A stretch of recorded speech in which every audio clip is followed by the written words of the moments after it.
د نن یکشنبه ورځې لنډ دقیق او مهم خبرونه. د ملي دفاع سرپرست وزیر په کابل کې د ترکیې له سفیر جهاد ارګنای سره ولیدل. په دغه لیدنه کې د ملي دفاع سرپرست وزیر د یاد هیواد له لوري د بشري مرستو او اقتصادي همکاریو څخه د مننې ترڅنګ د دوه اړخیزو اړیکو پر پیاوړتیا، په راتلونکي کې د لا زیات اقتصادي همکاریو او پر یو شمېر نورو مسایلو خبرې وکړې.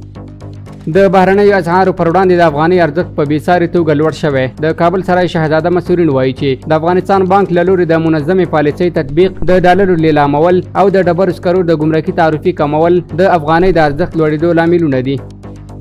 عامه روغتیا وزارت وایي د فراه په ولایتي روغتون کې د ځانګړي چوپړتیا ICU څانګه پرانیستل شوه. مالیې وزارت وایي د کابل ګمرک په ګمرکي طی مراحلو کې اسانتیاوې رامنځته شوې دي. کابل ښاروالۍ وایي د جبار خان کانال د دویمې برخې د جوړولو چارې پیل شوې.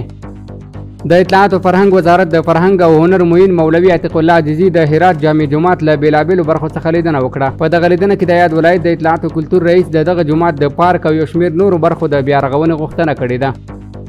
د افغانستان اسلامي امارت سترې محکمې ویلي چې د بامیان ولایت محاکمو په تیرو 4 اونیو کې د 76 دوسیو پر حل او فصل سربیره 209 اتیا وثیقې هم اجرا کړي دي.